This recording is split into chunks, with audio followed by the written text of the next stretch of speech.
అప్పుడు ఊదేటప్పుడు జీవ ఆత్మ ఆయను అని బైబిల్లో మనం చదువుతాం. అందరికి తెలిసిన విషయమే. కానీ ప్రభు ఎలా చేసినాడంటే అలాగ చేసి మనమందరం చూసినప్పుడు ఒక మనిషికి ఏం కావాలనేది దేవుడికి తెలుసుకుందండి. కన్ను పెట్టే చోట కన్ను పెట్టినాడు, చెవి పెట్టే చోట చెవి పెట్టినాడు, నోరు ఉంది, నోరు లోపల పళ్ళు అంతా 32 పళ్ళు ఉంది కదండి. చూసినప్పుడు 32 పంక్తి మధ్యలో ఒక 4 పెట్టినాడండి. ఈ 4 చూస్తే కొందరికి చూస్తే మన బ్రదర్ గారు చెప్పినట్టు ఆయనకే నేనేం చెప్పలేదండి. మామూలుగా మనం చూసేటప్పుడే కొందరు మాట్లాడిన వాళ్ళు కూడా మూవీ వాళ్ళు కూడా ఉన్నారు కదండి. అప్పుడు చెవిటి వాళ్ళు కూడా ఉన్నారు, ఇంకా కాలు రాకుండా వాళ్ళు కూడా ఉన్నారు. కానీ ఇటువంటి వారందరూ కూడా ప్రభు దగ్గర వచ్చి అనేక మేలులు పొందినారండి. దేవుడు ఆయన యేసు ప్రభు వచ్చిన 2000 సంవత్సరం ముందు ఆయన వచ్చేటప్పుడు అనేక అద్భుతాలు ఆయన చేసినాడు. అనేక చనిపోయిన వారిని కూడా ఆయన పాడని ముట్టి ఏం చేసినాడంటే మీరు లేవు అని, నువ్వు లేవు అనేటప్పుడు ఆయన వాక్యంలో ఒక మహిమ, ఆయన వాక్యంలో ఇంకా 12 ఏళ్ళుగా ఒక స్త్రీ ఏం చేసిందంటే రక్తంతో బాధపడుతుంది. ఎన్నో డాక్టర్ దగ్గరికి పోయిందంట. ఆమె గురించి చెప్పేటప్పుడు ఎంతో డాక్టర్ దగ్గరికి పోతే కూడా ఫలితం లేదు. నేను ఎంత దగ్గర పోయినాను, ఎంతో ఖర్చు పెట్టేసినాను, కానీ నాకు ఫలితమే లేదని ఆమె చెప్పేటప్పుడు నేను యేసు ప్రభుని నమ్ముకున్నాను. ఆయన ఎవరో ఒకరు చెప్పుకున్నారు, చెప్పకపోతే విశ్వాసం వచ్చి ఉండదు. అక్కడ మధ్యలో వచ్చి యేసు ప్రభు ఒక చోట వస్తా ఉంటాడు. వచ్చేటప్పుడు ఆమె వచ్చి ఏం చెప్తుందంటే తన వస్త్రములో ఒక వస్త్రం ఆయన వేసుకుని ఉంటాడు. ఏం వస్త్రం అంటే తను మనం ఏం చెప్తామంటే సాల్వ్ అనుకుంటాం కదండి, అందరికి అర్థమయ్యేలా. ఆయన సాల్వులో ఒక చివరి భాగంలో ఏం చేయాలంటే ఒక ముట్టుతానని ఆమె నిర్ణయించుకుంది. నూలు పోగైనా నూలు పోగైనా ఆ నూలు పోగైనా కూడా నేను ముట్టితే చాలు, నేనేం చేస్తాను బాగా స్వస్థత పడుతానని నమ్ముకొని వచ్చి వెనకాల అనేక మంది ఉన్నారు, శిష్యులు ఉన్నారు, జనాలు ఉన్నారు, అందరూ ఉన్నారు. కానీ ఆయన విశ్వాసంతో ఏం చేసిందంటే ఆమె వచ్చి ప్రభు యొక్క ఒక నూలు పోగుని ఏం చేసినాడంటే ఆమె వచ్చి ముట్టిందంట. ముట్టిన వెంటనే ఆమెకు ఆ రోగం నుంచి విడుదల పొందిందండి. మనం కూడా విశ్వాసం ద్వారా నీతిమంతులు జీవిస్తారని బైబిల్ చదువు. ఎవరంతా నమ్ముతారో ఆయన పైన వాళ్ళంతా ఏం చేస్తారంటే విశ్వాసంలో ఉండేవారుగా ఉన్నాము. అది చెప్తారు. ఒక శరీరము ఎలాగ ఉంది అంటే ఒకే శరీరంలో మనకు అనేక అవయములు ఉండినను, చూడండి అనేక అవయములు ఉండినను కూడా ఈ అవయములన్నిటి కూడా ఒకే పని ఎలాగ ఉండను. చూడండి ఒక పనిగా ఉంది. ఆ కన్ను ఏం చేస్తుంది చూస్తుంది, నోరు ఏం చేస్తుందంటే ఏం చేస్తుంది, నోరు కావాల్సింది నోరు పని చేస్తుంది, పళ్ళుకి ఏమి కావాలంటే దానికి పని చేస్తుంది. ఇంకా ఈ తల వెంట్రుకలు బాగుండాలంటే ఏం చేయాలి, ఎలాగైనా ఉండొచ్చా? మనం ఏం చేస్తామంటే అద్దం ముందు నిల్చుకున్నప్పుడు ఈ తల వెంట్రుకలు చూసి ఏం చేస్తామో ఒక దువ్వని ఎత్తుకొని బాగా దూకుంటాం. ఎందుకు దూకుంటామండి? ఒక పని అదే ఆ తల వెంట్రుకలే దూకుంటుందని ఉంటామా? లేదే. ఈ చెయ్యి ఏం చేస్తుంది, అక్కడ పోయి అద్దం ముందర పోయి నిల్చుకొని ఆ దువ్వుని ఎత్తుకొని దువ్వమని చెప్తుంది. ఏది చెప్తుందంటే మనసు చెప్తుంది మనకి కదండి. శరీరంలోనే ఉంది, ఒకే అవయంలా కాదు, అన్ని దానికి. కాలు ఏం చెప్తుంది, ఈ రోజు నేను ఆడుకోవాలని ఏం చెప్తుంది, ఫస్ట్ ఆలోచన చేస్తాము కదండి, ఆలోచిస్తాము. అదే నీళ్ళు మనకి ఇప్పుడు బిస్కెట్ టీ ఇచ్చినారు కదండి, దాని గురించి సింపుల్ గానే చెప్తాను. ఎందుకంటే టీ ఇచ్చినప్పుడు టీ నువ్వు తాగే అంటే తాగుతుందా, నోరులో చేస్తుందా? కాదు. మనం ఏం చేస్తామంటే టీ వచ్చినప్పుడు మన చెయ్యి ఏం చేస్తుంది, అడిగే అది ఎత్తుకునే దానికి చెయ్యి మనం తాచి ఏం చేస్తాం, ఎత్తుకుంటాం. బిస్కెట్ వచ్చినప్పుడు ఆ బిస్కెట్ ఎత్తుకునే ఆ కవర్తో ఉంది అనుకోండి, కవర్ ఇప్పుడుగా తినాలా? చిన్న పిల్లలు కూడా తెలుస్తుంది కదండి. ఇదే కవర్ ఇప్పుడు పోతే కవర్ ఇప్పేదానికి కాదనుకోండి, చిన్న పిల్లలు వాళ్ళ డాడీ దగ్గర మమ్మీ దగ్గర ఇచ్చి ఏం చెప్తాను, ఇది కొంచెం ఇప్పి అమ్మా అని చెప్తాను. ఇది ఎలాగ వస్తుందంటే ఒక నిర్ణయించుకుంటా, ఇది వచ్చినప్పుడు మనం ఇది చేయాలి, ఇది చేస్తేనే మనము ఇది చేయగలుగుతాం అనేది చేస్తారు. అదే అలాగా ప్రభు ఏం చేస్తున్నాడంటే మన అవయములో ఒకే పని లేదండి కాదండి. ఈ అవయంలో ఉండేది ప్రతి దానికి ఒక్కొక్క పని ఏం చేస్తుంది. కిడ్నీ ఏం చేస్తుంది, మన ఏం చేస్తుంది, మన కావాల్సింది మొత్తం ఎత్తుకుంటుంది, రక్తము బాగా ఉండేది అన్ని చేస్తుంది. మళ్ళా వేస్ట్ అంతా ఏం చేస్తుంది, మనం దానికి ఎగ్జాంపుల్ మనం చెప్పేటప్పుడు ఒక వాటర్ ఫిల్టర్.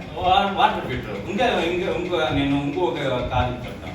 ఏమంటే ఈ ఆరెంజ్ పండు అనుకోండి, ఈడ అప్పుడప్పుడు మనం మధ్యలో వేస్తూ ఉంటారు. దాంట్లో ఒక పండు ఒలుచుకుంటారండి. ఒలుచుకున్నప్పుడు దాంట్లో మధ్యలో వేసేసి ఒక రాడ్ మారి ఉంది. నేను పోయిన ఒక పండు తీసేటప్పుడు అది జ్యూస్ చేస్తారండి. అప్పుడు చేసేటప్పుడు ఏం చేస్తారంటే దాన్ని ఇప్పేసి దాంట్లో వేసేసి ఒక కట్ట ఉంటుంది. సింపుల్ కాదు, వాళ్ళు ఇప్పుడు మిషన్ అంతా ఉంది, కానీ వాళ్ళు చేసేది వానికి కావాల్సింది అది చేస్తాడు. అప్పుడు దాన్ని అదిమి పెట్టుకున్నప్పుడు తిప్పుతాడు. తిప్పేటప్పుడు ఆ తిప్పంతా ఒక పక్క నిలుస్తుంది, ఆ జ్యూస్ అంతా ఒక పక్క వచ్చేటప్పుడు మనకు తెలుస్తాడు. అలాగా మన శరీరంలో ఏమి కావాలనేది దేవుడు లోపల పక్కన పెట్టి ఉన్నాడు, బయట పక్క ఏం చేస్తున్నాడు. మన అవయంలో ఒక్కొక్క పని ఒక్కొక్క చేయాలి. ఇలాగ ఏమైనా సృష్టించగలుగుతా మీరు ఎప్పుడైనా మనం ఆలోచించుకుంటామా? మన ప్రభు ఎలాంటి కార్యంలో మనలో లోపల నుంచి బయట నుంచి మనం ఈ వేరులో చూడండి, ఈ గోరు పెట్టాలని ఆయన తెలిసింది కదండి. ఈ వేరులో 5 ఇవ్వాలని తెలిసింది. 10 పాదంలో 10 పెట్టాలి, చేతుల్లో ఈ 5,000 ఇవ్వాలి, ఈ చేతుల్లో 5,000. కొందరికి 6 కూడా ఉండేది. నేను దాని గురించి మాట్లాడలేదు. కానీ ప్రభు చూడండి, ప్రతి ఒక్కరికి మనుషులుగా పుట్టిన ఒక్కొక్కరికి ఒకే మారి. ఒక ధనవంతులుగా ఉంటే దానికి ఏం చేస్తా ఉందా? 2 ఆకులు ఉందా?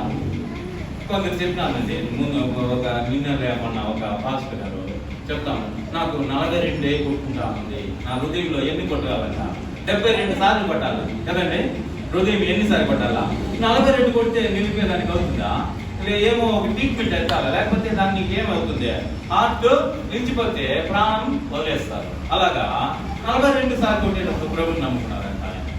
ప్రభుని నమ్ముకొని ఏం చేసిన, దేవా నేను అందరూ వదిలేసినారంట వాళ్ళ ఇంట్లో, ఇంకా ఏమి ప్రయోజనం లేదు, ఇంకేమీ చేయలేడు, ఇంకెందుకు బిడ్డ అనేసి వదిలేటప్పుడు ఆయన నమ్ముకున్నాడంట ప్రభుని. ఇప్పటి వరకు 83 సంవత్సరాలుగా ఆయన దేవుని యొక్క సేవలు చేస్తాడు. అలాగా మన నమ్మిన వారు కూడా మనం చేతులు వదిలినప్పుడు మన ప్రభు ఏం చేస్తాడంటే, నన్ను నమ్మిన వారే నిన్ను చేయవదిలినా కూడా నేనేం చేస్తానంటే, నిన్ను ఒకవేళ తల్లి కూడా మరుస్తుందంట. ఇంకా వాక్యం బాగా చెప్తుంది. ఒకవేళ తల్లి ఉన్న మరుస్తుందా? మీరు చూసినారా? ఎటువంటి బాధైనా తల్లి పాలించి ఏం చేస్తారంటే కాపాడుతుంది ఎలాగైనా.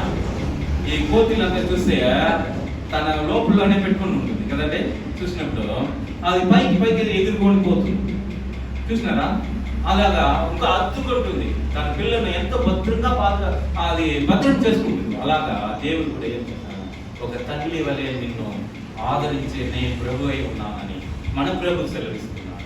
అలాంటి దేవుడిని మనం ఎరగాలంటే ఏం చేయాలంటే, మనం చర్చికి వారం వచ్చి దాని గురించి మనం బోధిస్తాం. మంచి కార్యం రేపు మనం బోధిస్తాం. అవయంలో ఒకటైనా ఒక పనిగా చేయలేదు, ఒక్కొక్క పనిగా చేస్తారు. 3, 4, 5వ వాక్యం చదువుతాము. రోమలు నుంచి 5 చూడండి. మళ్ళా ఒక్క శరీరంలో మనకు అనేక అవయవములు ఉండినను ఈ అవయవములన్నింటికి కూడా ఒకే పని ఎలాగ ఉండదో అలాగే మనము కూడా అనేకులమై ఉన్నాము క్రీస్తులో ఒక్క శరీరముగా ఉండి. చూడండి, ఒకే శరీరం అంట. మనం క్రీస్తులోని వస్తే మనమందరూ ఒకే ఒకరుగా ఉంటాం. ఒకరికి ఒకరము ప్రత్యేకముగా అవయవమై ఉన్నాము. మనమందరూ కూడా క్రీస్తు లోపల వచ్చేటప్పుడు మనం ఒకరికి ఒకరు, అందుకే మనం మతిస్తాం. వస్తాను ప్రైజ్ గారు అని చెప్తాం. గొర్రెల గారు కూడా వస్తారు, మీరేమి ప్రైజ్ చెప్పలేదే అని అడిగినారు. చూసినారా మీరు? ఎందుకు చెప్పాలి మనం అంటే, అందరికి ఒక మన సార్ ఉంటారనుకోండి, ఆయన పోతానే మనం ఏం చెప్తాం, గుడ్ మార్నింగ్ సార్ అంటాం, సార్ నమస్తే సార్ అంటాం. ఎందుకంటే మతించాలండి, దేవుణ్ణి మనం మతించాలి. దేవుని సముఖంలో వచ్చేటప్పుడు మనం ప్రైజ్ గారు ఎందుకు చెప్తామంటే, దాంట్లోనే 10వ వాక్యం చెప్తాండి. చూడండి, చదవండి. 10 సహోదర ప్రేమ విషయంలో ఒకని యందు ఒకడు అనురాగం అంట. ఈ అనురాగం గల వారై ఘనత విషయంలో ఒకరినొకడు గొప్పగా ఎంచుకునుడి. చూడండి, ఘనత అంటే ఇక్కడ అర్థమవుతుంది కదా. ఇప్పుడు మనం చెప్తాం, ఒకరిని గణపరచాలి. ఎవరైనా కానీ మన కట్టి చిన్న వాళ్ళమైనా ఉన్నా కూడా, ఒక ఇన్స్పెక్టర్ అయిపోయినారు అనుకోండి, వాళ్ళు చిన్న పిల్లలు అనేసి పోయేసి ఏం రాను అట్లా అని చెప్పేదానికి అవుతుందా? కాదండి. మన పిల్లల్ని మనం చెప్పవచ్చు, కానీ ఇతరులను మనం చెప్పేదానికి కారణము ఒక్కరికి ఒక ఘనత ఉంది. మన పిల్లలు కానీ ఇప్పుడు మన అయ్యగారు చెప్తున్నారు కదండి, దానిలో ఒక ఏంటి బ్యాంక్ మేనేజర్ ఉంటే ఆయన పోయి చెప్పవచ్చు ఏమి రానేవచ్చు. వేరే వాళ్ళు చెప్తే బాబు ఒప్పుకుంటారా? ఒప్పుకోరు. కారణం ఏమంటే వాళ్ళకి ఒక స్థానం ఉంది. ప్రతి ఒక్కరికి ఒక స్థానం కావాలి. చిన్న బిడ్డను కూడా మనం చిన్న పిల్లలుగా ఉండేటప్పుడు చిన్న మాటలు మాట్లాడతాం, కానీ పెద్దోళ్ళు అయినాక పెద్ద అయినా మాటలు మనం మాట్లాడతాం. ఎందుకంటే పెద్దోళ్ళ దగ్గర ఎలా మాట్లాడాలి, చిన్నోళ్ళ దగ్గర ఎలా మాట్లాడాలి అని మనకు తెలుస్తుంది. అలాగా మనం ఏం చేస్తామంటే అలాగా ఒకరిని మనం ఏం చేయాలంటే ప్రేమ అనురాగంతో పలకాలి. కారణం ఎందుకు ఇలా చేయాలంటే చూడండి, పైన 9వ వాక్యం చూడండి, దాంట్లోనే నీ ప్రేమ నిష్కపటమై ఉండవలేను. నిష్కపటం అంటే అర్థమైందా? అర్థం లేని ప్రేమగా ఉండకూడదు. మనసులో ఒకటి పెట్టుకొని బయటకు ఒకటి మాట్లాడగా ఉండదు. ఇలాంటి ప్రేమ మన ఇంట్లోనే మనల్ని ఒప్పుకోరు. కొందరు చూస్తారు మనసులోనా నీ ఊళ్ళో చిన్న మేళకుండా అని అడిగిరా వేస్తా అవి పోతాను. అదే మరి చూడండి, మళ్ళీ చదువుతాము. చెడుదానిని అసహించుకోవాలంట. ఏది చెడ్డదని మనకి తెలుస్తుంది కదండి. చూడండి, చెడ్డదానిని అసహించుకోవాలంట, మంచి దాన్ని అతుక్కోవాలంట. ఎలా ఉంది చూడండి, చెప్తున్న వాక్యం చూడండి. మంచి దాన్ని మేము ఎంచుకుంటాం. అందుకే మన పిల్లలు కూడా చెప్తాం, ఇలా మాట్లాడవద్దు బాబు, ఇలా చేయవద్దు బాబు, ఇలా మాట్లాడకూడదు. పెద్దోళ్ళ దగ్గర మనం నాకు ఏం చేయాలంటే వాళ్ళకి ఇవ్వాల్సిన రెస్పెక్ట్ ఇవ్వాలా, ఇలా చేయాలా, ప్రేమతో మాట్లాడాలా. మనం మంచి కార్యములే మనం ఏం చేయాలంటే మంచిది ఏం మాట్లాడాలని చెప్తుంది. దాంట్లోనే 8వ వాక్యం చదవండి. బోధించువాడైతే బోధించుటలోను, హెచ్చరించువాడైతే హెచ్చరించుటలోను. చూడండి, బోధించేవారు. ఇప్పుడు నేనేం చేస్తున్నాను అంటే ఇక్కడ వచ్చి బోధిస్తున్నాను. అందరికి బోధించేవారైతే బోధించాలి, హెచ్చరించాలి. ఇప్పుడు కొందరు మనకి తప్పు చేస్తున్నారంటే వాళ్ళు హెచ్చరించాలి. ఎలా హెచ్చరించాలి? ఈ బైబిల్ ద్వారానే మనం హెచ్చరించి ఏం చేస్తామంటే వాళ్ళని సరిదిద్దాలి. సరిదిద్దేటప్పుడు వాళ్ళు ఏం చేయాలి? దాన్ని సహాయించాలి. దాని కొరకు మనం ఏం ప్రయాసపడాలి.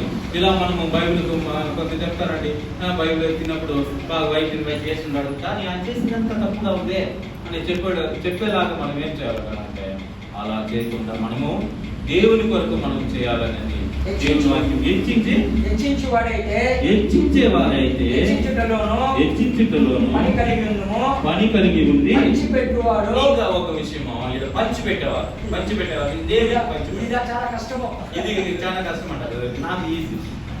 ఎలా అంటే నాకు పంచిపెట్టారు ఎలా అనేది నాకు తెలుస్తుంది. ఒక తల్లిదండ్రులుగా ఉండేటప్పుడు పంచిపెట్టాలి. మనం 3 పిల్లలు అనుకోండి, లేకపోతే 2 అనుకోండి, 2కి కావాల్సింది మనం ఇవ్వాలి కదండి. ఒకరికి ఒక విధంగా వాళ్ళకి కోపం వచ్చేస్తుంది కదా. వీళ్ళు ఏమి మా అమ్మ ఒకరిని ప్రేమించి ఒకరిని ఏం చేస్తారంటే ఒకరిని బాగా ప్రేమించదట, ఇంకొకరిని ఒక విధంగా ప్రేమించేది. అందుకే తమిళ్లో ఒక మాట చెప్తారు, ఏమే ఒక కన్నులే సునాము, ఇంకో కన్నులే వేణి. ఇలా ఉంటే ఇలా మనము ఏది చూసినా కూడా ప్రభు చెప్పే మాట ఏమంటే పంచిపెట్టేవారు శుద్ధ మనసుతో. ఈ మనసు కావాలండి మనకు అందరికి. ఆ శుద్ధ మనసు జాగ్రత్తతోనూ కరుణించేవాడు సంతోషంతోనూ. కరుణించేవాడు దాంట్లో కూడా ఎలా కరుణించాలంటే ఆ కరుణలో కూడా మనము పేరుకు మంట కరుణామూర్తి, ఇంకా ఎన్నో పేర్లు పెట్టుకుంటారండి. ఈ లోపల ఉంటారు కదండి. మన ప్రభు పేరు కూడా కరుణామూర్తి. ఆయన కరుణం అనేది ఎంత కరుణ ఇస్తాడంటే నీవు స్వచ్ఛత ఎంత పొందాలో అంతవరకు కరుణిస్తాడు. ఇంకా మంచి మాట కదండి. తెలియకుండా ప్రభు సిలువలో కూడా వీళ్ళు చేస్తున్న ప్రతిదీ కూడా వీళ్ళు ఎరుగ చేస్తున్నారు. దానివల్ల ప్రభు దగ్గర మనం ఏం చేస్తారు? మన తండ్రి పరలోక తండ్రి దగ్గర పోయేసి కుమారుడైన మన ప్రభు, మన రక్షకుడు మన కొరకు వచ్చి సిలువలో మరణించిన మన ప్రభు, మన రక్షకుడు అయిన యేసుక్రీస్తు ప్రభు దగ్గర తండ్రి అయిన దేవుని దగ్గర ఏం చేస్తారంటే మీరు చేస్తున్నది ఏమీ తెలియదు ప్రభువా, దానివల్ల మీరు ఏం చేయండి, అందరినీ క్షమించండి. అలాంటి క్షమాపణ మనకు ఇచ్చినాడు. అలాగా మనం కూడా కరుణతో ఒకరిని ఏం చేయాలంటే క్షమించాలి.